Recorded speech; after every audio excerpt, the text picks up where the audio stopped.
কার পরিবর্তন কখন হবে, কার কথাই বদলাবে, কখন বদলাবে কেউ জানে না। জানে কে?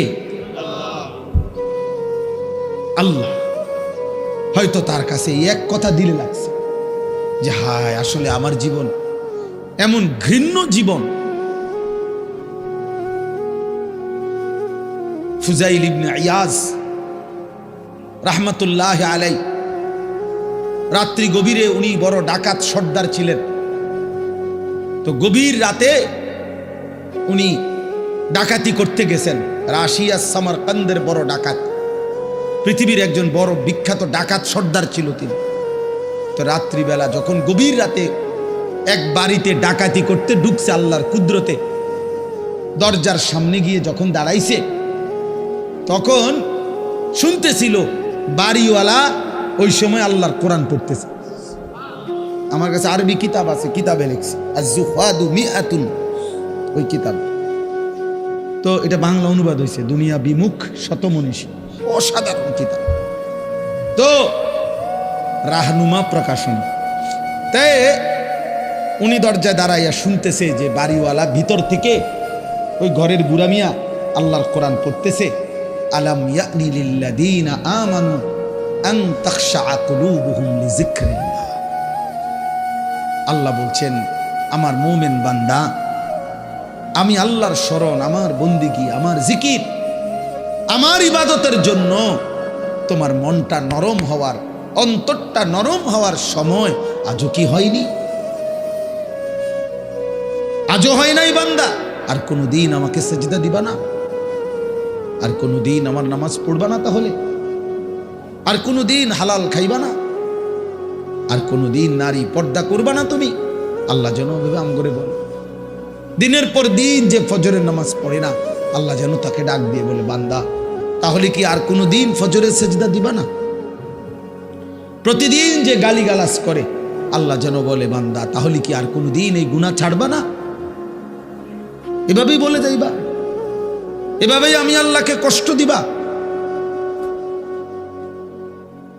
তো এই ডাকাত সর্দার ফুজাইল, উনি তখন এই আয়াত হঠাৎ করে গভীর রাতে ওনার এই কথাইটা, উনি তো বুঝছে অর্থ, ওনার কলিজার মধ্যে গভীর রাতের নিস্তব্ধ, চারিদিকে তো ঠান্ডা নীরব, এই এক আয়াত ওনার কলিজা ছিদ্র করে ফেলছে, দিলে লাগছে। উনি পিছন দিকে ফিরে এসে চলে আসছে, বালা ইয়া রব্বি কদ আনা, আর চিৎকার করে দুই হাত তুলে বলছে আয় রব, আয় মাওলা, সময় হলো, হয়েছে সময়, আমি আর এই নাফরমানির জিন্দেগি করব না, দিলাম ছাইড়া। এরপরে আমি যেটা বুঝাইছি আরেকটু রয়েছে কথা।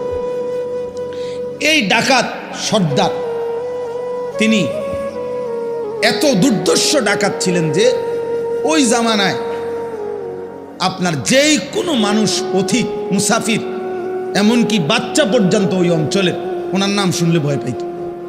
তো কিতাবে লিখছে যে মায়েরা তাদের বাচ্চাদেরকে দুষ্টামি করলে, ঘুম যাইতে না চাইলে ভয় লাগানোর জন্য বলতো এই ফুজাইল রে ডাকি, তো বাচ্চা কাঁপতে শুরু করত, মানে তাইলে বাচ্চা সোজা হয়ে যেত, চুপ হয়ে যেত, এমন ভয় পাইতো তাকে, বাচ্চারা পর্যন্ত ভয় পাইতো তার নাম শুনে। তখন তিনি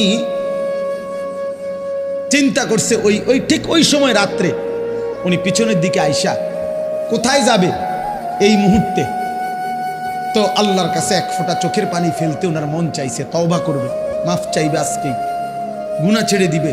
ছেড়ে তো দিলই, ডাকাতি করে না। তো লিখছে যে পার্শ্ববর্তী একটা খালি ঘর একটু দূরে, এমনি সারা বাড়ি আর কি, এটার মধ্যে মানুষ থাকার কথা না, এইখানে উনি একাকী মনে করে নিয়ত করছে যে এখানে ঢুকে আমি একটু নীরবে চোখের পানি ফেলে আল্লাহর কাছে এই রাতেই তওবা করব।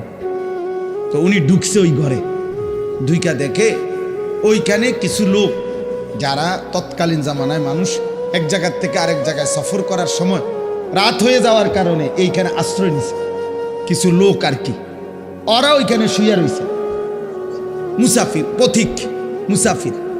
তো এই মুসাফির যেগুলো শুয়ে রয়েছে, ওরা গভীর রাত, কিন্তু কারো চোখে ঘুম নাই, শুয়ে আছে ঠিক চোখ খোলা।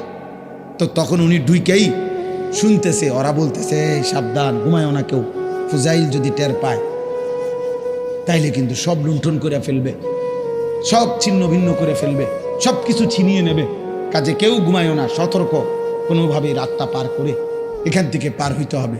ফুজাইল কিন্তু যদি টের পায়, এই কথা উনি শুনছে, এর দাঁড়ায় দাঁড়ায় উনি তো সেই ফুজাইল।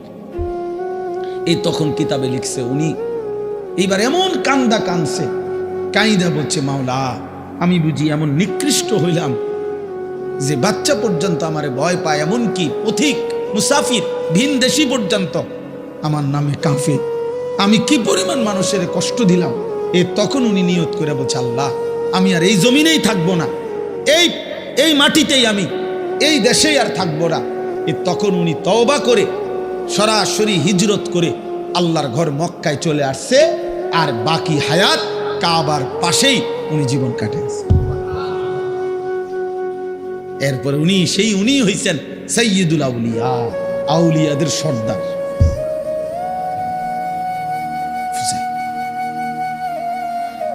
তাইলে বললাম আর কি যে কোনো কথা, কোনো এক আচরণ, কোনো এক শব্দ অনেক সময় চেঞ্জ করে ফেলে, জীবন তোলপাড় করে ফেলে, জীবন পরিবর্তন করে ফেলে।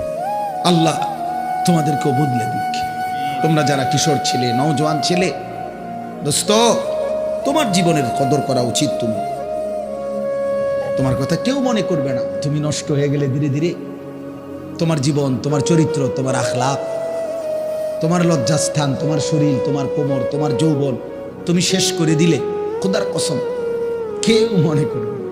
এই যে মেয়েরা ঘুরছে তোমার সামনে সামনে, যে নর্তকীরা তোমারে দেখাইছে শরীর, যে অসভ্য মোবাইলের বেহায়া নারী তোমারে শরীর দেখাইছে, তোমার জীবন শেষ করে দিছে, ওই হাইওয়ান নারী জীবনেও কোনোদিন তোমার খবর নেই। আল্লাহ তাআলা বলতেছেন যে আমি তোমরা যাদেরকে অর্থবিত্ত, সহায় সম্পদ, টাকা পয়সা, ধন দৌলত দুনিয়াতে দিয়ে যাচ্ছি, তোমরা এটা ভেবো না। আল্লাহ বলে নাফরমান মনে মনে ভাবতেছে আল্লাহ তাও আমার উপরে রাজি, নইলে আমার এটি দেখা, আমার এদিকে কি সুন্দরে ভাত তরকারি খাওয়া, এত চুরি করি, আমার দিকে কোনো অসুবিধা হয় না, বুঝলেন না কথাটা? আমি এত সিটারি করি, আমার দিকে কোনো অসুবিধা, কত সর্দিও হয় না, কত ভালো মানুষ দিয়ে দেখি আজ 10 বছর বিস্তার করে রয়েছে, লড়েও লড়তেও পারে না, আমরা কি কারবারটা কি? আবু লাহাব মক্কার কাফের, নাম শুনছেন না আপনারা?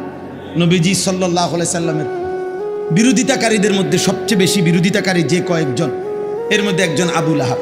সাহাবীরা ওরে বলতো, নবীর সাহাবীরা, এই আবু লাহাব। আবু লাহাবের একটা বদঅভ্যাস ছিল, নবীজি যেখানেই কাউকে কালেমার দাওয়াত দিতেন, মানে কাউরে ইসলাম বুঝাইতেছে মনে করেন, হে পিছন থেকে একটু দূরের থেকে ওর দিকে তাকাইয়া কইতো সাবধান, ধরা খাইও না, একবারে মারারিবা, আর বিড়ি খেতে না, ইতান হইলে সিটারি যে করতে এত সুন্দর, রিডিহার করতে না, বেডি সাউন্ড, নাটক সাউন্ড, সিনেমা সাউন্ড, এটি সব ছেড়ে দিতে হইব এই মৌলবীর কথা শুনলে। হ্যাঁ, মানে বলতো না না।